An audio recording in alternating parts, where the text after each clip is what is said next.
and letting in the masses, so to Thank you. speak.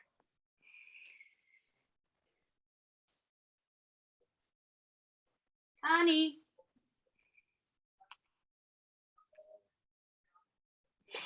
Hello, hello, everybody. Welcome.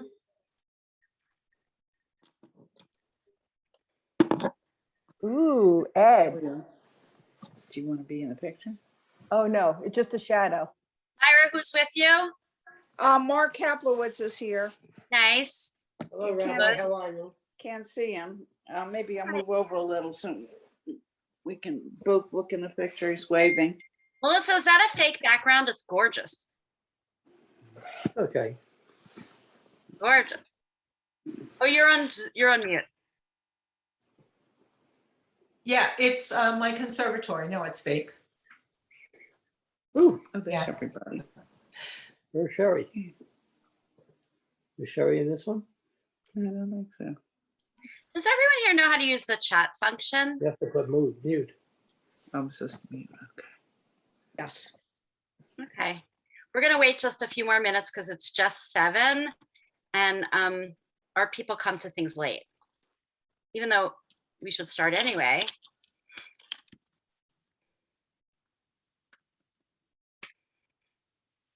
So I'm going to start with our bracha, which is, the words are la'asok, to be busy with. Oh, it's not bediva Torah, but that's funny.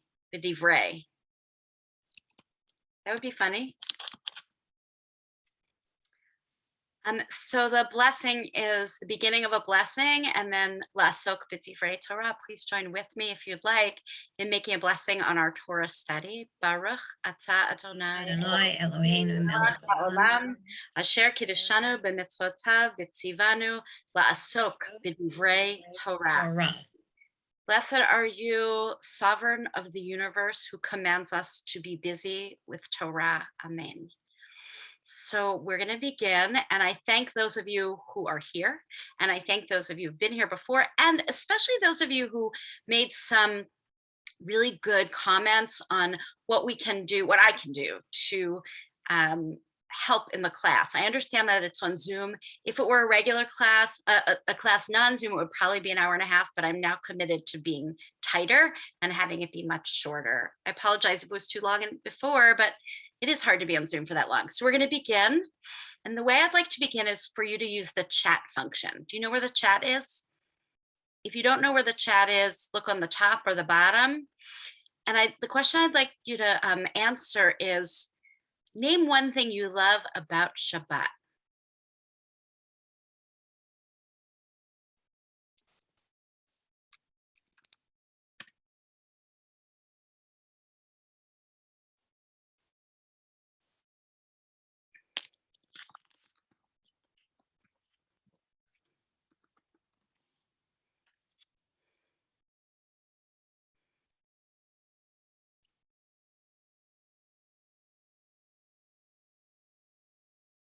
Okay, ask you to take one more second and we're going to go through and I'm going to read them back. So I wrote, oh, Dave Saltzman, it's on the weekend. Nice. It's only on the weekend if you work a job, by the way, where there is a weekend. If you are someone that works in a hospital or you work in a shul or whatever. So it is on the weekend, but some people actually have to work anyway. Naps, that's mine. Rituals, music, connecting with my friends, singing, long Shabbat meals with singing, a rest from emails and calls. Ooh, amen. The quiet, centering, a pause, a change, a break from the week. It allows for a peaceful time to forget the worries of the day. That's the second time we saw centering. Going to shul, rest from work, think about larger theological issues, ideas, time with family and friends, a special time set aside for rest. I believe that all of those are true. Singing at shul or wherever. And yet what I'd like to do tonight is to think about how Shabbat got to be where we are and to learn about classical issues in Shabbat observance, learn where it's from. So what I'd like to take you through first are the two texts where we really learn about Shabbat. And then we're going to really spend some time on the 39 milachot, or 39 malachas, if you're speaking Ashkenazis. Those are the 39 forbidden labors on Shabbat that we rarely as conservative Jews talk about. And then a little bit about how we observe. And then for me, the ending most important piece is that we're going to read a little bit, about 4 or 5 pages from the book called The Sabbath by Abraham Joshua Heschel. How many of you have read that book before by A.J. Heschel? So Heschel was the preeminent philosopher of the 20th century, Jewish philosopher of the 20th century. He was an Apter Chassid, he was a Chassid from the Apt dynasty. He escaped Europe and landed in New York City, ended up being at a couple different institutions, but permanently landed at the Jewish Theological Seminary. Still, when he died, the Apter Chassid all came from Brooklyn to our nice Egal JTS seminary and did Shmirah with us and understood how great he was. I was learning in a yeshiva for women only, an Orthodox yeshiva, one summer in Jerusalem. And I took a class on Heschel because I was so interested in how they viewed him. And not once did they say where he taught or wrote all of his books, because it was a conservative place, but they still honored who he was. So we're going to end with his monumental, very short work called The Sabbath. And if you want to buy a book, buying book tonight, the book that you should go on Amazon and buy for 29 cents or whatever you can buy it for, is The Sabbath. It's very short. That's by Abraham Joshua Heschel. Everyone ready? So before I screen share, where do we learn the commandment to observe the Shabbat? Where in text? In the Torah. 10 Commandments, the 10 Commandments. The Big 10, yes, Aseret HaDibrot, the 10 Commandments. It's, you know, this is another discussion, but we often say the 10 Commandments. What are the 10 Commandments called in Hebrew? The 10 statements. 10 statements, yes. Aseret HaDibrot, the 10 statements. Okay, well, I'm trying to get my light to look better. Worse, better, better. Okay. All right, so that's what we're going to look at. We're going to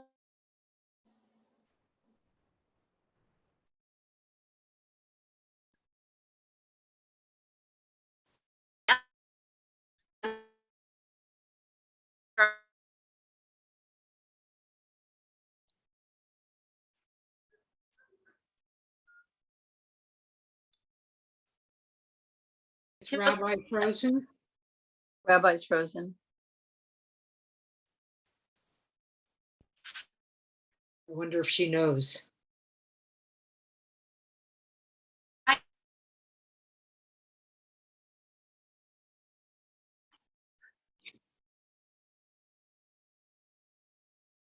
We can't hear you, Rabbi.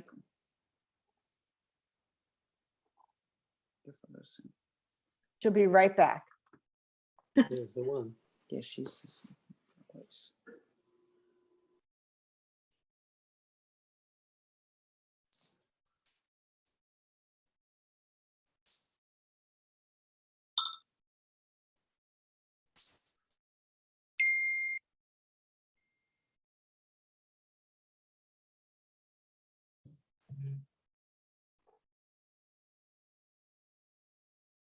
Oh, here we go.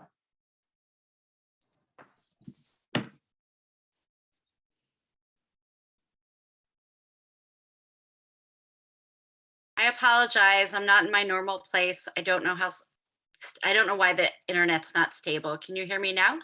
You're We can. perfect now. Yes. Okay, let's hope. Oh, I need to screen share. Yep. Oh, nope. Let's see.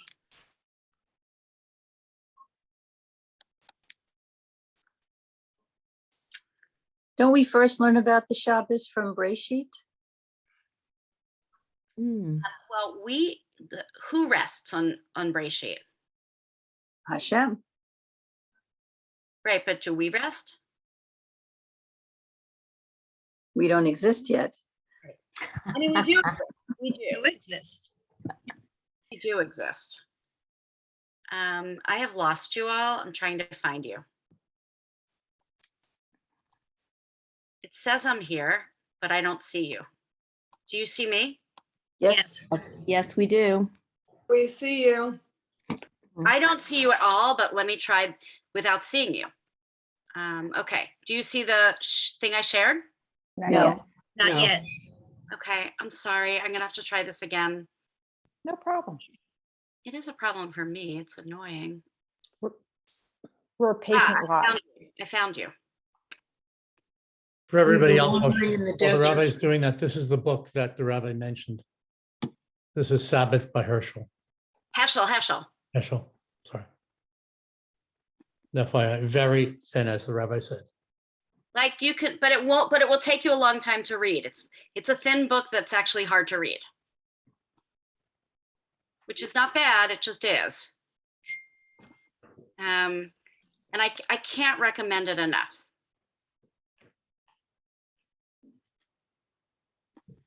I found you. Okay. I'm sorry, I'm not sure why this is not working so well for me. Okay, before we are with Heschel, it says some screen sharing, but I'm not. There it is. I have a quote at the top of the page, and I'd love for someone to read it. Could someone read? more than Jews have kept the Sabbath has kept the Jews. Yes, so this was written sometime between 1856 and 1927 by a revered scholar of the Jewish people named Achad Ha'am. Achad Ha'am was his pen name. His pen name means one of the people, and he was the founder of cultural Zionism. Not a religious guy per se, but the founder of cultural Zionism. His real name, his given name was Asher Ginsburg. What do you think he means? More than Jews have kept the Sabbath has kept the Jews. I think that the fact that there is Sabbath, that we have this institution, that people have continued to be a group, worship, because this is a weekly institution that focuses people.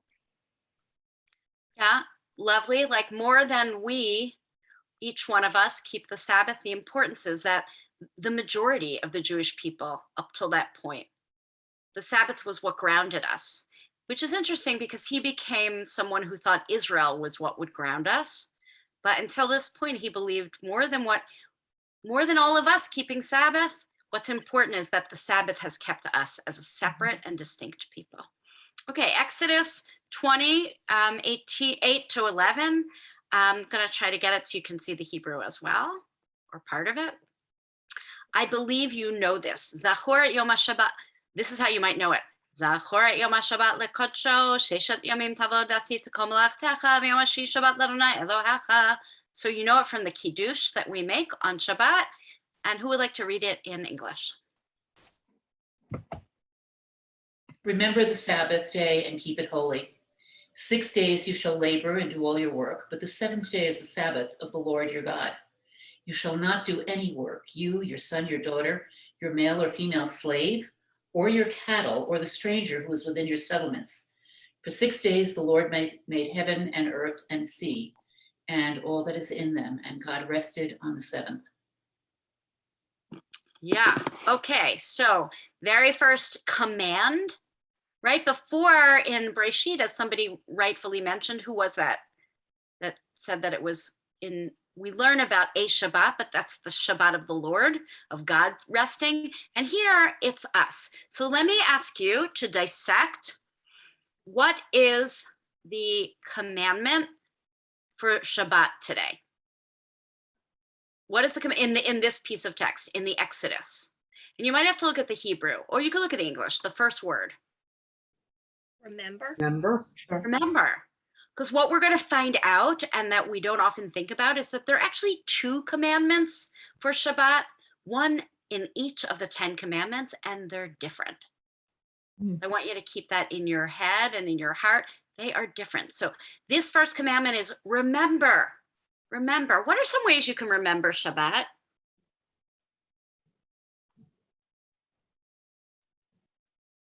By practicing some elements. Yeah, I mean, remember has a quality to it that is much different, I believe, than observe. Remember could mean, I don't know, light Shabbat candles. Remember could mean I'm not going to use my phone, or I'll use my computer, but only for, non-work things. Remember, what should you do? You should lit kodsho. So kadosh is one of the most important words in our language. What does kadosh mean? Not holy. You gotta give us more than holy. By the way, I'm not on-screen sharing because I want to make sure I have the text for all of you. To separate? Is that Linda Granis? Yes. Great when I can now start to recognize people's voices. Yes. As you know, Kadosh is about separation. Separation is the hardest concept when you live in a melting pot, right? When the goal of being an American is to melt into everyone else's culture. Any Canadians here? No Canucks? So when you talk about Canadians, or can Canadians talk about their own culture, in the United States, we talk about a melting pot. And in Canada, you talk about a salad, right? That the elements of a salad are different. The tomato is still the tomato, but it's part of the salad. The lettuce is still the lettuce, but it's part of the salad. It hasn't, like, to use this another food, there's no like emulsifier to take and mix it all up together. So in Canada, it's actually kind of a little easier to be a Jew and to feel that sense of separateness in a positive way, because they're encouraged. Each subculture is encouraged. Here, we are encouraged to be the same, or to assimilate in a good way, but really to assimilate. And likut show means keep separate. Here it could mean keep separate from the rest of the week, but it also means keep separate from those who aren't observing the Sabbath. Okay, let's break this down a little more. And I, of course, wanted to really follow the rule that you all told me, which is an hour. 6 days you shall labor and do all your work. What's the next commandment here? Don't do any work on the Sabbath. Actually, Heidi, did I get it right, Heidi? Right? And I can't even see you. So it's not the next commandment. The next commandment is one that we often miss. The next commandment is work. Work. Right? I have a question. Yes. You work on the Sabbath. Yeah, it's an interesting thing. We talk about it a great deal. I don't feel like I'm working on the Sabbath, and so I make a distinction for myself. And most of my colleagues who see this as a spiritual practice, like going to a board meeting is working, or going to any kind of meetings. But I feel like in order to not work on Shabbat, it has to be my community as well. That's one of the sort of spiritual practices. Like, I think for a rabbi or a cantor to feel really not that they're not working on Shabbat is that they feel like it is their community also. It's the place where they have their sadness and their simcha as well. Rabbi, isn't the second commandment here, one is remember, but the second one is keep it holy? Yeah, right. It's not right. Keep it separate. We're not going to translate it as holy. Keep it separate. You're right. The third. Okay. Third So is 6 days you shall labor. So we often forget this, but it's a good idea, especially to Gen X, the current generation of young people in college, that it is not only a mitzvah to rest on Shabbat, it's a mitzvah to do work the rest of the week. It's a mitzvah to be creative, to do tikkun olam, to fix the world, to work on the rest of the week, which is kind of an interesting way of understanding Shabbat, that Shabbat is meaningful when put in juxtaposition of working 6 days. Anyone want to argue? Say yes, say no. Okay, so it's a Sabbath to the Lord your God. You shall not do any work. I got to move quicker. But who else? Nobody in your household should work. Yeah, and so there's something really interesting, by the way, on a feminist level about this text, which is your son, your daughter, your male or your female slave. It doesn't say your wife, which actually, no, it's the opposite, Myra. It's that they're speaking to men and women. They're speaking to all adults. Or at least our commentators believe this is like a pretty early text that says women and men are obligated to Sabbath observance. Yes, you can find it the other way, that are like, okay, but the wife can still make dinner and clean the dishes. I don't think that's what it's saying. I really do believe this is saying every adult Jew rests on the Sabbath. Not just adults, but people who are not yet obligated to mitzvot. That's what's interesting about this. Your son or daughter under the age of mitzvot, under 13 or 12, they should rest. Your male and female slave, your cattle, the stranger. So that's a hard one when you try to have workarounds on Shabbat. Why are we doing this? 6 days God made the heaven and the earth, all this in it. God rested. Because God rested, we do too. Anyone want to say anything about this? Yeah. Well, just was it that common to have slaves that it's mentioned here like that so prominently? 100% common. There is information about how you treat your slaves all over the Torah. We are a community that had slaves, and what was different about the Jewish people is we gave slaves a way out. There was a way to get out of slavery, to buy yourself out, or to be out of slavery, to be let free. But yeah, it reminds us of last week, right? Last week in our Bible class, we were talking about how the Torah changes. Of course, we wouldn't think slavery is okay today. But in the biblical world, absolutely, we had slaves. I have a question. Would those slaves have necessarily been Jewish? No, and there are different terms for a Jew and a non-Jewish slave. They mean both here. Okay, and then the other question is, what work would the cattle be doing that we're telling them not to do? Yeah, so interesting. So they would be plowing a field. Pulling a cart. Pulling a cart, right? Think Tevya, the dairyman pulling his cart. You don't have your cow do that. You know, one work that you do have cows do on Shabbat, even on a religious kibbutz, what's that? Anyone know? Milk. Yeah, you have to milk a cow on Shabbat, because if not, it's considered. It's cruelty. Yeah, it's tsar ba'alei chayim. It's cruelty to animals. So even on a religious kibbutz, there's a rotation of religious Jews that go in and milk the cows on Shabbos, because you have to. Which we'll learn about that later. Yeah. Is there a specific place that says Saturday or Friday night is Shabbat versus, look, the Sabbath for Christians is Sunday? So I know just how we count our week. Yeah, we count our week at the end of the week. Yom Rishon is the first day of the week. Sunday. Rabbi, I have a question. Yeah. A question when they say, or the stranger who is within your settlements. On the one hand, and I'm not that knowledgeable, I feel that it's a kindness to extend the rest to a stranger. And is the stranger a non-Jew? Let's assume that stranger is. So are you being kind to tell the stranger that they don't have to work? Or on the other hand, if the stranger wants to do something, and are we not letting that person do what they want? So just a question on how to interpret that. Right. I think you got something there, and it is pretty difficult. I think it's in the cultural context of this is everyone worked. When you think about like gifts of the Jewish people to the world, the first is monotheism, the second is a day off. Right? We're the first culture, ancient culture, that says you don't work every day. So how do we have a Shabbos goy? Yeah, it's a problem.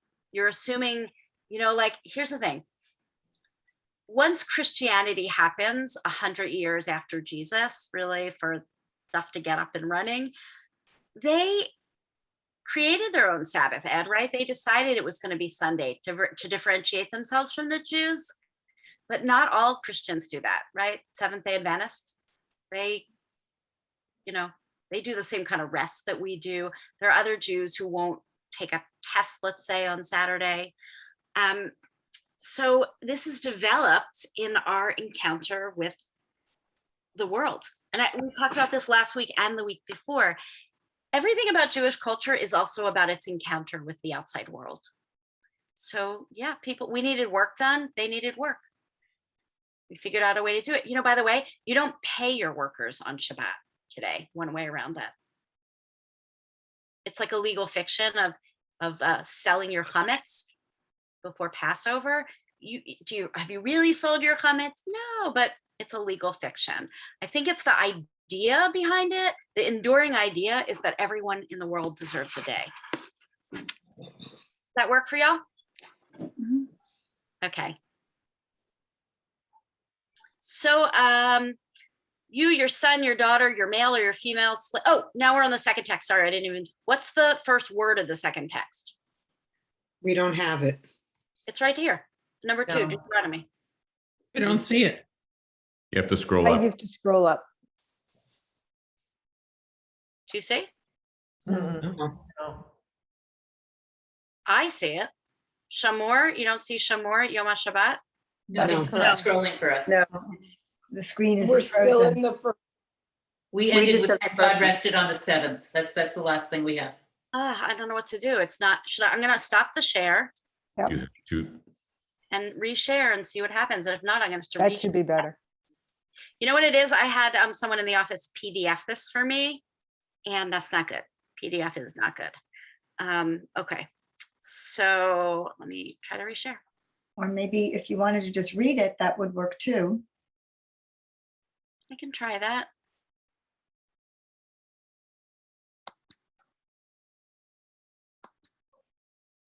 What do you see?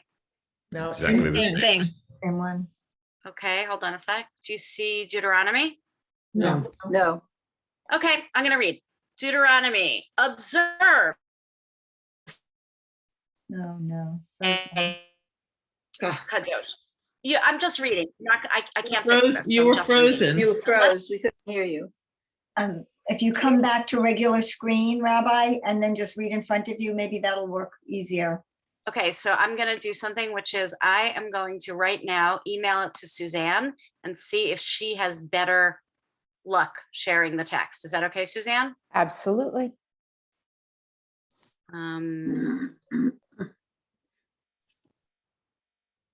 You might have to make her a co-host though. She is the host. Okay, perfect. Sorry, this has not happened before here. It's fine. Well, it's not great, but it is what it is. While you're doing that, You'll show the book? well, I did that already, but Heschel, most of us, if you don't know of him as a theologist, you know him because of Arm in Arm with Martin Luther King on the Edmund Pettus Bridge in Crossing in Selma, Alabama. The very famous picture and of white Jewish, clearly looking very Jewish, beard, and a religious man, and was Heschel. Yeah, I mean, he, okay, Suzanne, I sent this to you. And, right, I would say that he's the most important thinker of the last generation in terms of Jewish life. And really for his theology, which is that he taught that the Torah really didn't have to be written in exact letters and words, as we were talking about last week, but that it is a document that continues and is really a midrash. He also, his doctoral dissertation was about the prophets, because before Heschel, Jews didn't study the prophets, Christians did, right? We studied Talmud. We studied Jewish law, and Heschel wrote his dissertation on why we should be studying the prophets and the value of the prophets. Yay, we got it.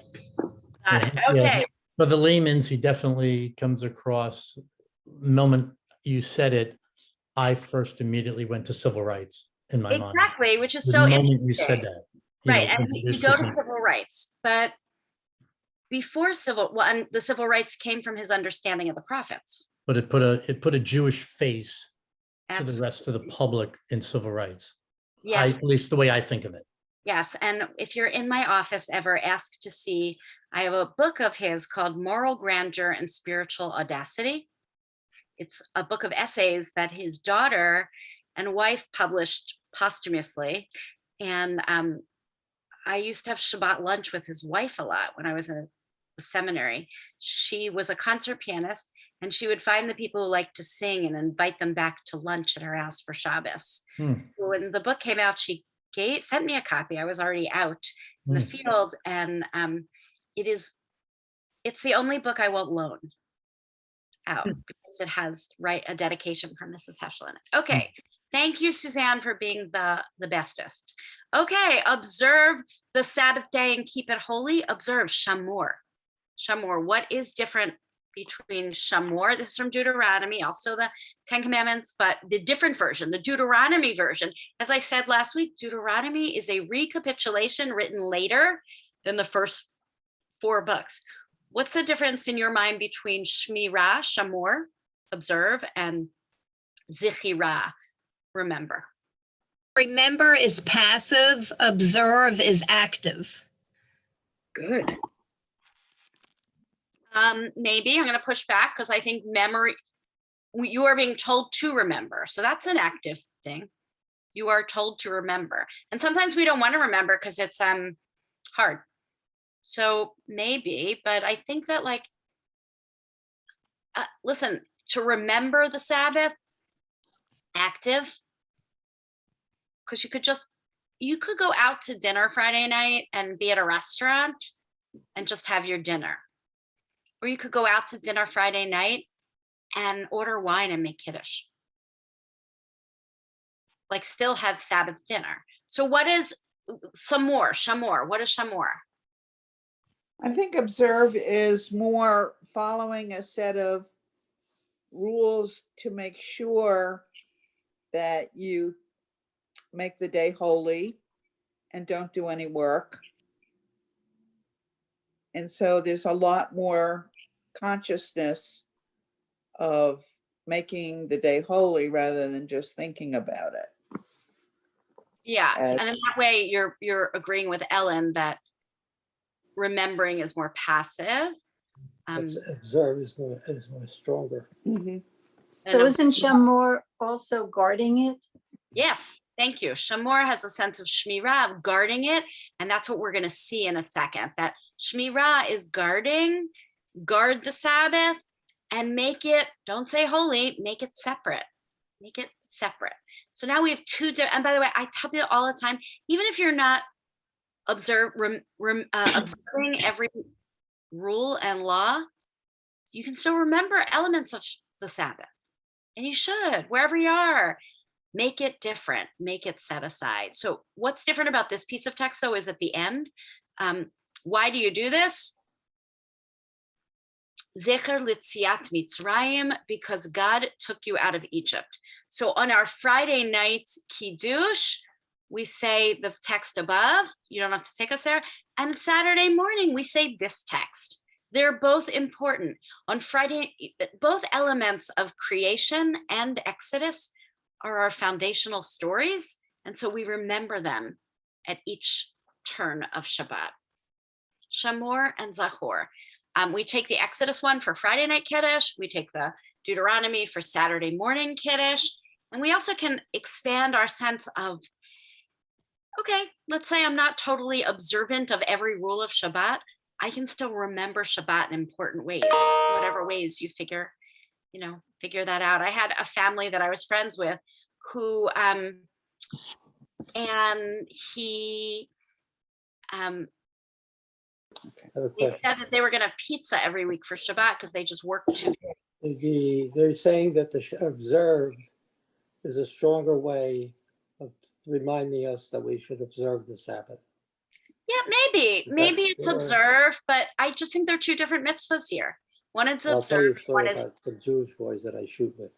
Okay. one is observe, and one is remember. Is everyone good with these? Because we're going to move on to the next text. Yes. Great. Dan, let's go. Okay, I already did that one. Yeah, let's go here. Guarding Shabbat. Okay.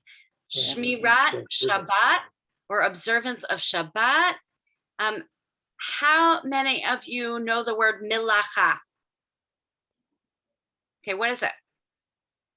The 39 things that you're not supposed to do on Shabbat? Yeah, the 39 biblical actions of work. So when people say don't work, well, it says kol melacha, don't do any manner of milacha. And so the rabbis, and when I'm saying the rabbis, everyone knows I'm talking about the years 200 of the Common Era to the year 500 of the Common Era, the rabbis who wrote the Torah, who wrote the Talmud, the Mishnah and the Talmud, they had the task of going and defining what milacha is. What is milacha? Why, right?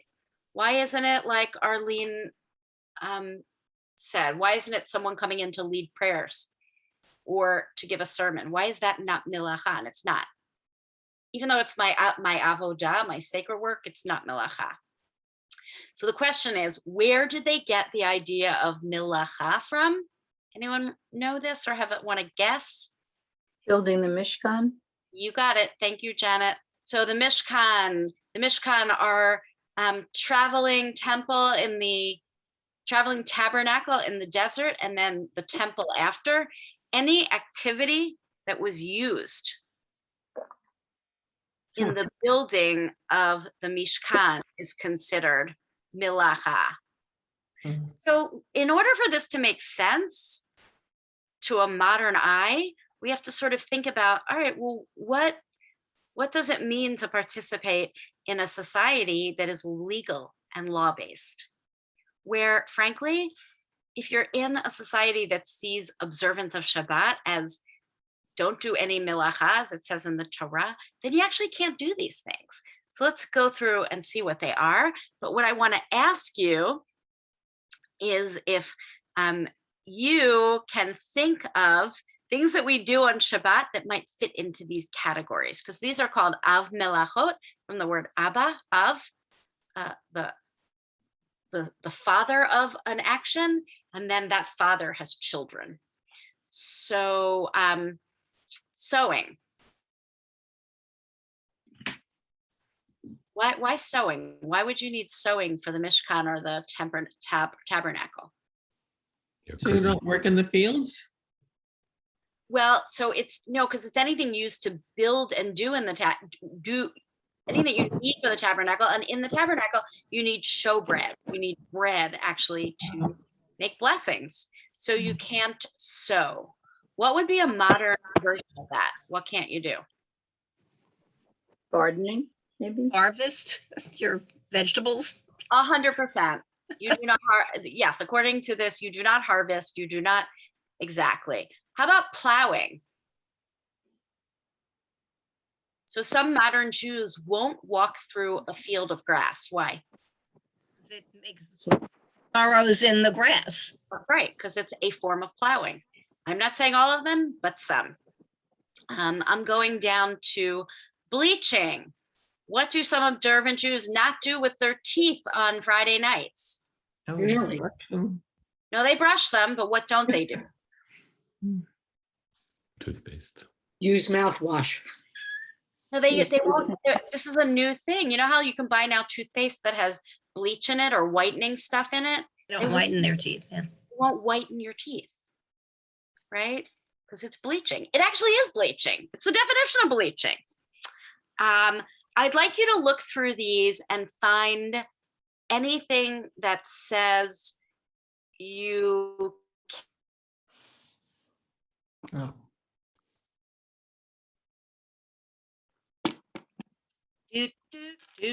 Rabbi, you actually cut out, just as you said, find Electricity. Ah, It's kindling a fire. Right. It says putting out a fire, not kindling. Yeah, it says Kindling a fire. also. Oh, Okay, is that your final answer? Kindling. Okay. yes.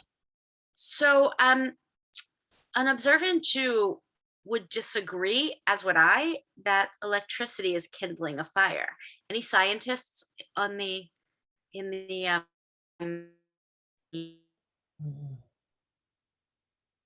You're cutting now out. you can't kindle a fire. Can you hear me now?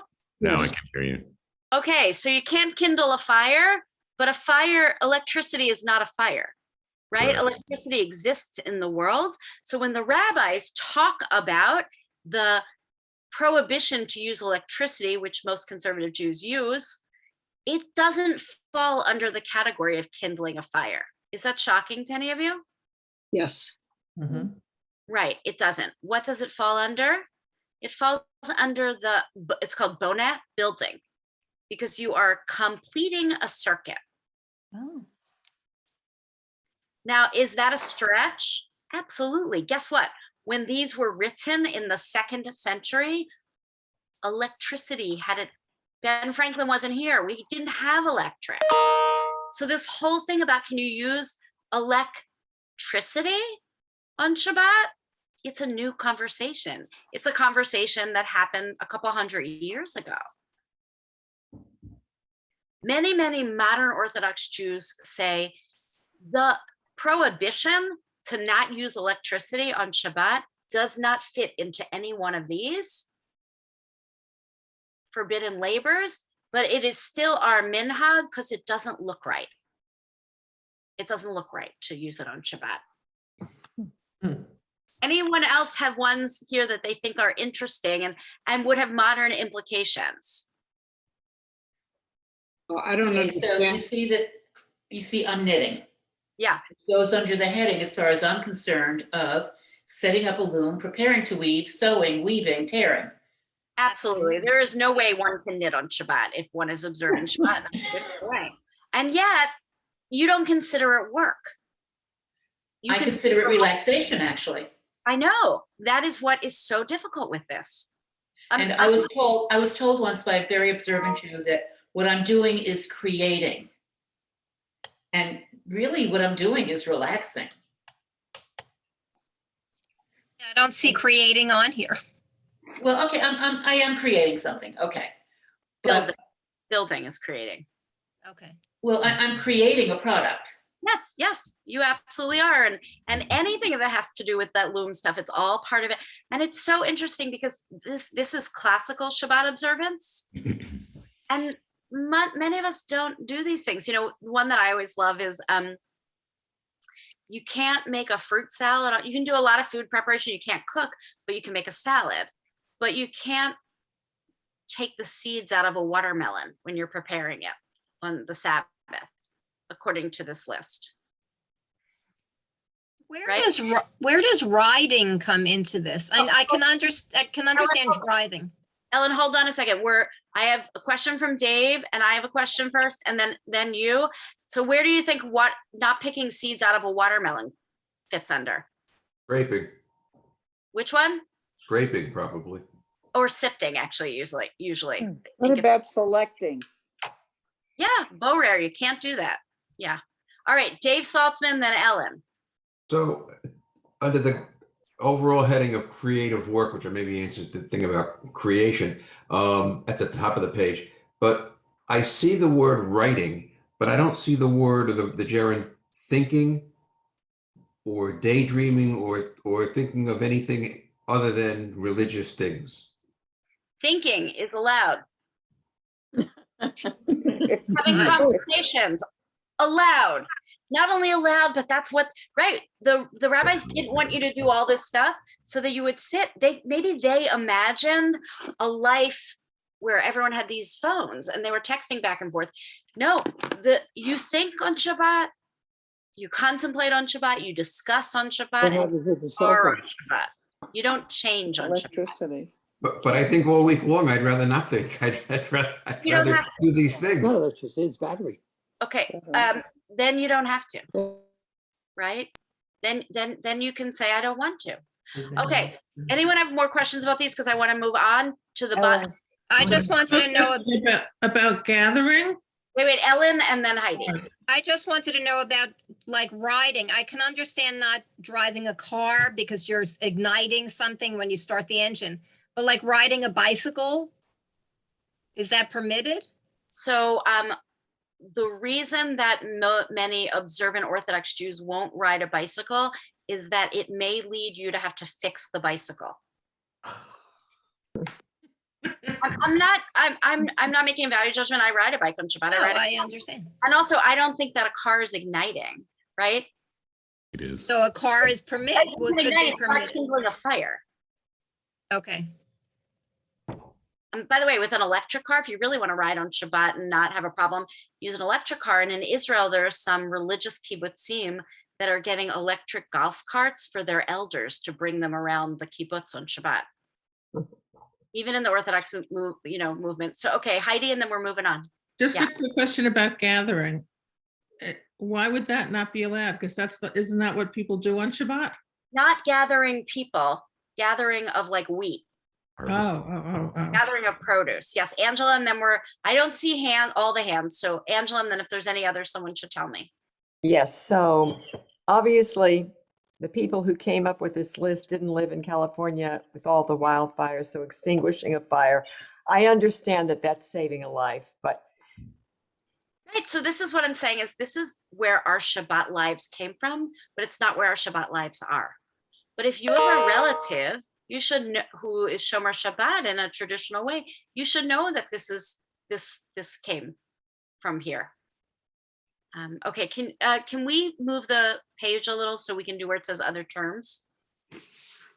All right, Shvut, an activity that while possibly permitted by the letter of the law is not keeping in the spirit of the law.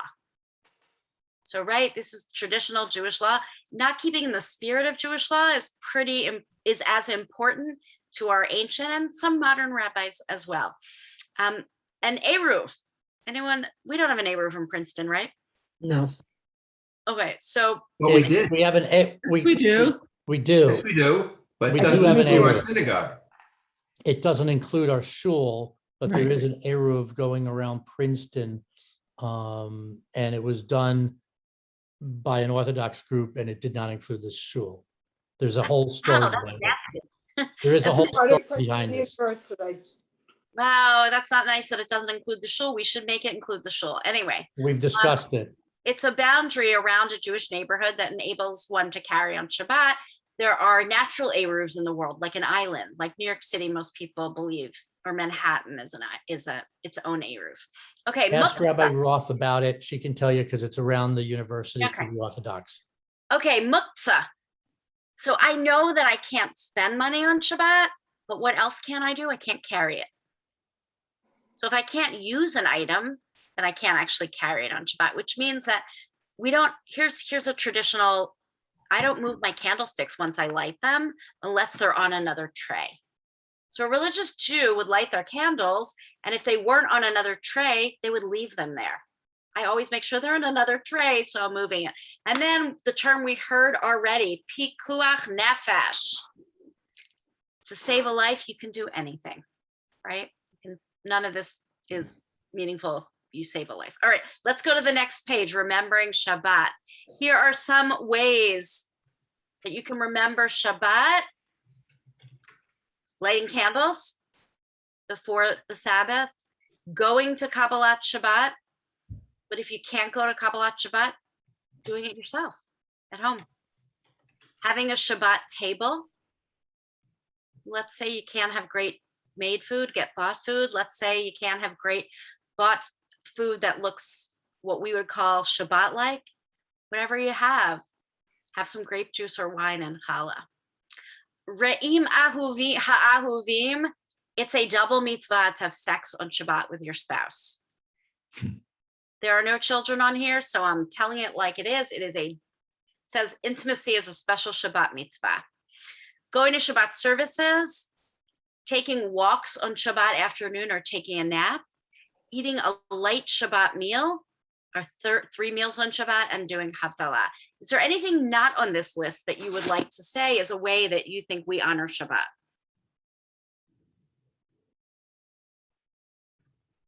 Or can honor Shabbat? Specifically for us, I'd say Kiddush Crew. Kiddush Crew. You Our are crew. great. Do you want to, we have some people who are new to the Jewish Center on this tonight. So do you want to explain what it is? So the Kiddush Crew is a group of folks who it had typically been on Friday morning to get together and prepare the Shabbat luncheon for the congregation, especially on weeks where there's no B'nai Mitzvah. It is a wonderful gathering of folks who find a huge sense of community and joyfulness putting it all together, as well as the folks who are so appreciative after services on Shabbat morning. So stay tuned. I will make a plug that if you are interested, put your email in the chat to me, and I will get you on the email list. It's a no obligation email list. You can be on it forever and never participate. So yeah, so that's beautiful. Let me give you another great way to remember Shabbat. I know it happens in our Jewish community too. It didn't really happen so much during COVID, but it'll come back. You can deliver challah to Jews in the hospital. There's nothing like being in a hospital and feeling like you're alone to have someone random from the Jewish community show up and have a challah ready for you. You can open your home to Sabbath visitors and give them a place to stay.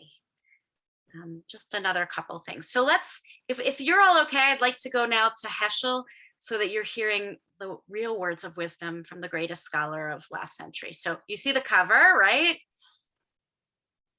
Thank you. And it is Architecture of Time. This is a selection from the introduction. And I actually quote page 8 of this introduction at all times. And so what I'd love to do is, we've talked a little bit, but I want you to hear his voice. So if it's okay, could we have a series of people read? Would that be all right? Sure. Great. Take a paragraph or two and then stop after each paragraph, because let's summarize. His wording is dense. And remember, English was not his first, second, or third language. This is Fran. I'm happy to start. Thanks.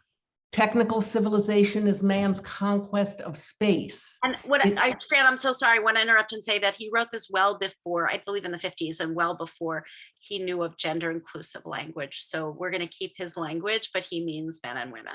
Okay. Technical civilization is man's conquest of space. It is a triumph frequently achieved by sacrificing an essential ingredient of existence, namely time. In technical civilization, we expend time to gain space. To enhance our power in the world of space is our main objective. Yet to have more does not mean to be more.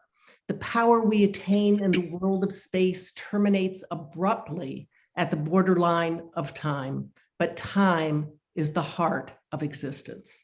Okay, so let's stop. Anyone want to comment on what he means, or if you agree with it, or how beautiful it is?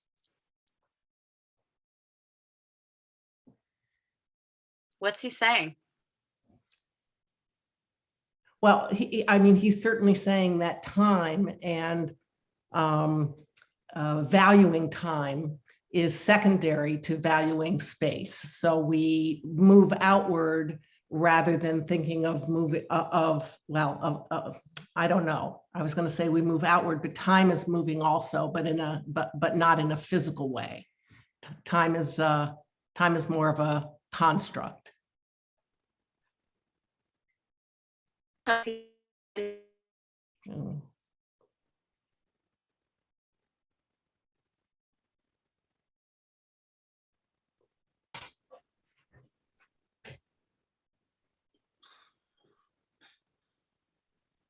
Rabbi will be right back.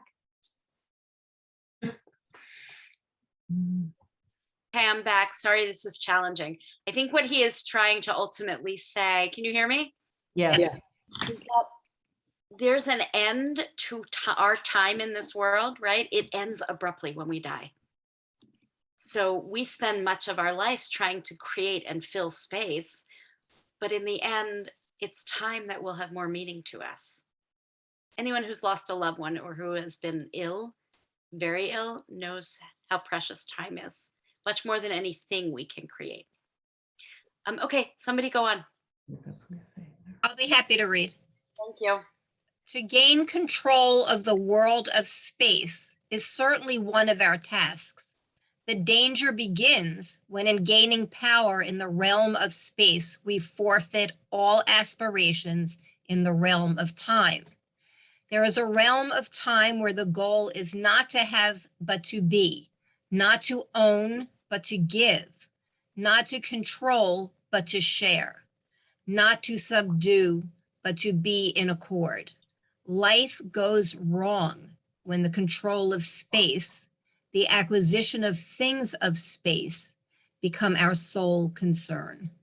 I mean, there's no more beautiful way to say that you don't take your toys with you when you die.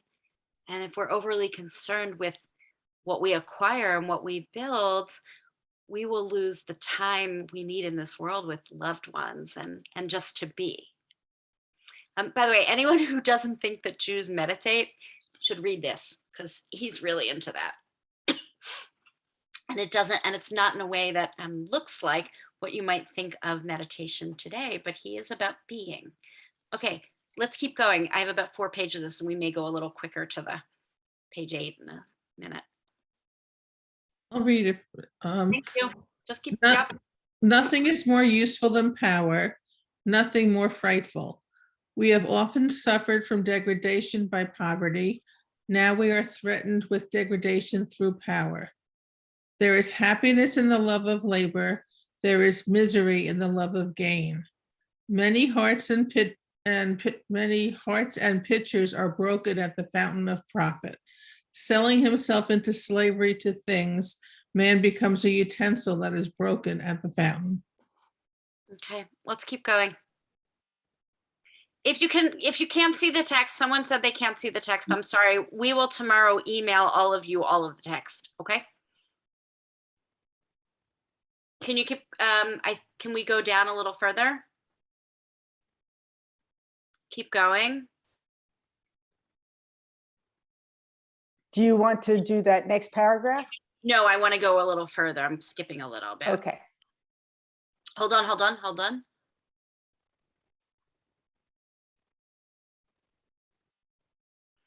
Go to the next paragraph, the next page. Let's see. Okay. Let's go to we are all infatuated. We are all infatuated with the splendor of space, with the grandeur of things of space. Thing is a category that lies heavy on our minds, tyrannizing all our thoughts. Our imagination tends to mold all concepts in its image. In our daily lives, we attend primarily to that which the senses are spelling out for us, to what the eyes perceive, to what the fingers touch. Reality to us is thinghood, consisting of substances that occupy space. Even God is conceived by most of us as a thing. Okay, the result of our thinginess is our blindness to all reality that fails to identify itself as a thing, as a matter of fact. This is obvious in our understanding of time, which being thingless and insubstantial appears to us as if it has no reality, right? How do you value something that you can't see, feel, hold, or touch, like God? That's how time and God are similar. Indeed, what we know what to do with space, but do not know what to do about time, except to make it subservient to space. Most of us seem to labor for the sake of things of space. As a result, we suffer from a deeply rooted dread of time and stand aghast when compelled to look in its face. Let's go on to the next page. Okay. The higher goal. The higher goal of spiritual living is not to amass a wealth of information, but to face sacred moments. It is a religious experience. For example, it is not a thing which imposes itself on man, but a spiritual presence. And he believes, by the way, that all of the Sabbath is about us harnessing time and having a spiritual life. That having a Shabbat practice is really about time and how we live in time. And so I'm going to the last paragraph on the page. The Bible is more concerned with time than with space. It sees the world in the dimension of time. And we know that. And, we always count of holidays, but not places in the same way. It pays more attention to generations, to events than to countries, to things. It is more concerned with history than with geography. I'm going to keep going because I want to get to the one important line. Sanctification. Going. Okay, here it is. There it is. Judaism is a religion of time aiming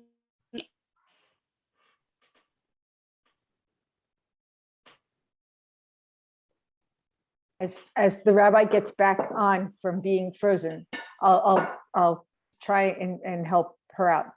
Judaism is a religion of time aiming at the sanctification of time. Unlike the space-minded man to whom time is unvaried, iterative, homogeneous, to whom all hours are alike, qualityless, empty shells, the Bible senses the diversified character of time. There are no 2 hours alike. Every hour is unique and the only one given at the moment, exclusive and endlessly precious. I'm sure she'll be back in a second to comment on it. Great job. You crack me up, Ms. Grennis. Just honest. All hail the queen of our webmastering. Oh, please. Well, can we talk about this? Sure. Discuss among yourselves. I cannot guide you because I have no idea what I just read. Well, I mean, I think what is so wonderful about this, what is so beautiful about this is the whole idea that what we do with Shabbat is we recognize it as out of the regular time. So that's how we make it sacred. So we sanctify time through Shabbat, I think, through making it a different time than the rest of the week. That at least that's one of my readings of this. That works for me, totally. Rabbi? Yeah, can you hear me? Yes, and so I read it on your behalf, and Fran started commenting about how beautiful this is as a concept for Shabbat. Yes, can you unshare so we can see each other? Absolutely. I don't know if you got to the line, but his most important line, I believe, or the most beautiful line in it is, Judaism builds cathedrals in time, not in space. Did you get to that line? No. I read just that paragraph. I didn't realize how much farther you wanted me And to go go. to page 8. Okay. The prologue. Think about that. Judaism builds cathedrals in time, not in space. You know what? It's okay. We don't need to see it. It's all right. I'd rather see each other. So what do you think that means? Well, how do we build cathedrals in time, not in space? Well, what we do with our time and how we spend our time as doing mitzvot and good things is building a cathedral. You're building something, a great structure. Yeah, and a spiritual structure. And what do you think he was rallying against? Materialism. Absolutely. He's rallying against materialism, but he's rallying against a specific kind of materialism. He's rallying against Jews building big synagogues that were elaborate and cost a lot of money. No, for real. Yeah. He was rallying against the desire in the 1950s and 60s in the United States to build gargantuan buildings, right? And I just came from a shul that was like that, right? It was designed by the greatest architect in the United States at the time. And basically what that's where she worked. Is that right? That's Shalom in Elkins Park, the Frank Lloyd Wright Shul. And it's a beautiful building, but it's a cathedral in space. And what Heschel is saying to each of us is the point of Shabbat it's nice to make Shabbat beautiful. It's nice for your synagogue to be beautiful, but it's more important for your spirit to be beautiful, for you to actually not be doing that melacha, for you to be thinking about spiritual matters and about time and about the time you have on earth and about and elevating our lives to be consumed with the spirit. And someone said it before, with mitzvot as well. I think if you want to like really deeply learn about the essence of Shabbat, read the Heschel book, get it online. We'll send this to you tomorrow. But also, it just reminds us Shabbat isn't just coming to Shabbat services, or Shabbat isn't just doing Kiddush or doing Havdalah or any of the rituals. It is technically, before we get to any of those rituals, Likodsho, it's about making the days separate so that this day is separate from the rest of the other days. We've, have the tension of living with, but I like to do XYZ on Shabbat, which are not really Shabbos activities. We have it all the time when we have kids in religious school on a Saturday, right? Mora Torah. I want to be able to use crayons and draw pictures with kids on a Saturday morning, but we choose to not do that because we choose to make it a different day in time. We choose to make the day feel radically different, the time feel radically different. Fran. So isn't that what Shabbat is? I mean, isn't Shabbat the sanctification of time? Yeah. I mean, that's exactly what he's saying, right? Is that is what Shabbat means, is that we, through Shabbat, are able to make time separate, this separate time. Yeah, and I also think that you'll read further on in the book, and this idea of work being a mitzvah. So many of us live our lives not thinking that way, but like getting up every day and going to do either your volunteer job or your job, think of it as a mitzvah, because it is. You saw that in Deuteronomy. Sheshe yamim tavod, 6 days you shall work. And the only day you really understand the seventh, the only way to really understand the rest of the seventh, the minucha, the rest of the seventh, is to be a little frazzled during the week. Be a lot creative. Work. And then leave it all.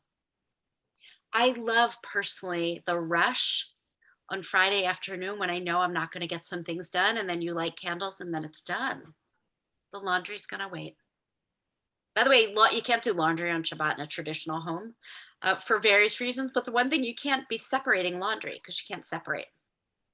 Some parts of religious observance in that way, like, really give you a way to say, you know what, full stop.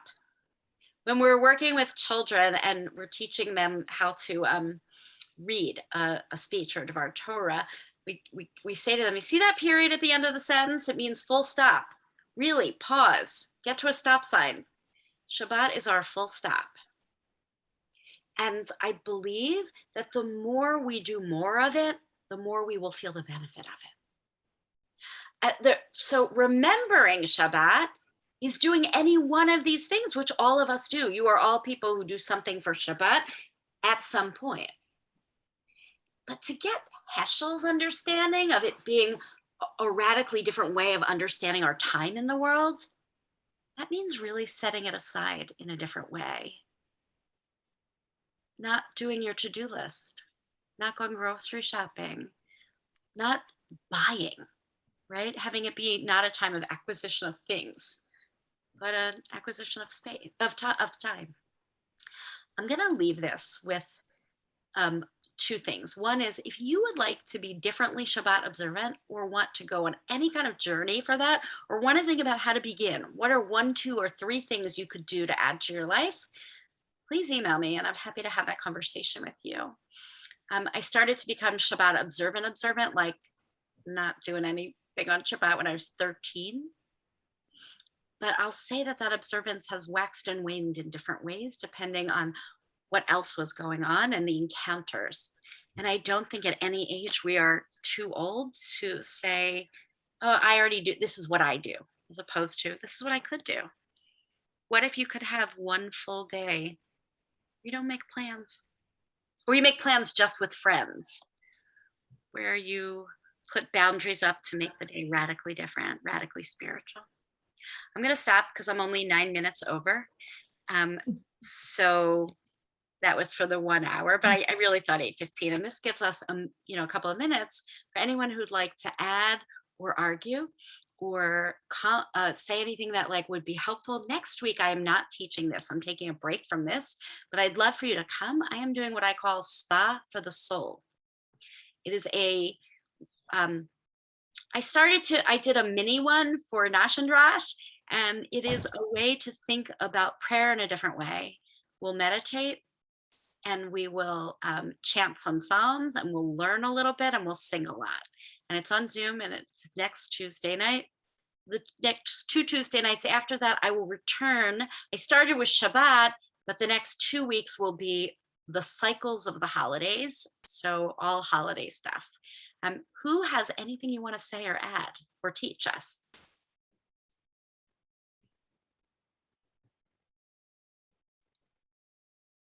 I'm impressed that Ed already unpacked his books and knew exactly where to find the Sabbath.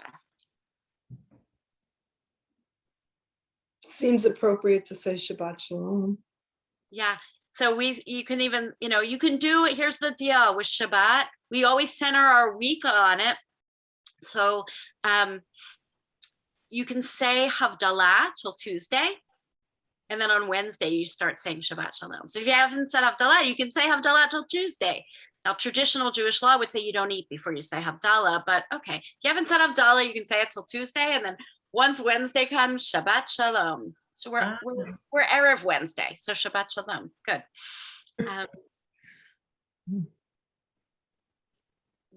Okay.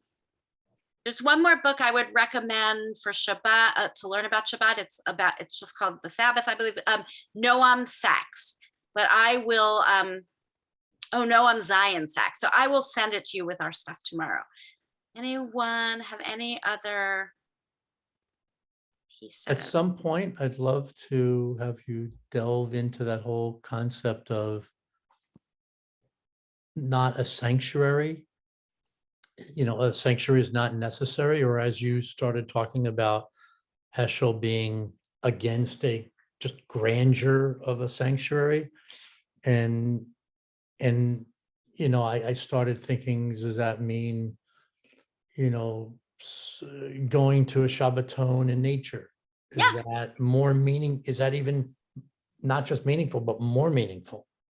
So Tov, many people think it is, and certainly, the Kabbalists and the folks in the 17th century and further in and forward in northern Israel felt that if you want to feel Shabbat, you go outside and greet the Sabbath Queen by seeing the sunset. And I gotta say, for those of you who come to Friday night services outside at the Jewish Center, it's so nice to be outside in nature. Really quite beautiful. He wasn't against gathering. And Melissa, I will say a few things about your question. He wasn't against gathering. He was against fetishizing buildings. So the other thing that Heschel used to say is that he thought kissing the kotel or even the Torah was idol worship.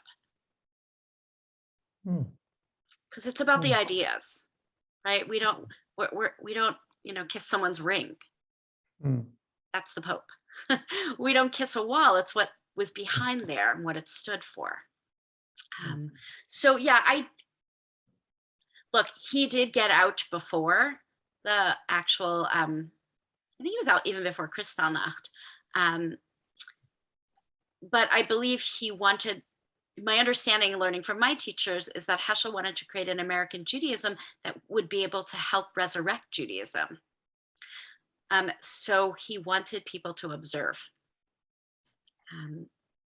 So a traditional Jew wouldn't necessarily use an elevator on Shabbat, right? If you've ever been in Israel, they have Shabbat elevators, so you don't have to push the button and it just stops on every floor, or as I call it the Uptown Local. And the Heschels lived in a building on Riverside, on the Upper West Side, that the seminary owned some apartments in. And Mrs. Heschel always used to press the elevator button with her elbow, or the other hand. And it's a concept in Jewish law that if you have to do something on Shabbat that's not Sabbath observant, you do it, it's called kila achar yad, with another hand. You do a shinui, a change. A lot of doctors you will see in hospitals who are Shomer Shabbat will, write in a different pen, write with their other hand, do something to make a change. So Heschel, Mrs. Heschel would tell a story. Her name was Sylvia, and she was a concert pianist and not observant really when they met. They were both these incredible human beings and met and wanted to serve together, fell in love. And we were told that, or she said that Heschel told her to just, press the elevator button in a different way because God wants us to have Shabbat and have Shabbat guests. But I think that his encounter with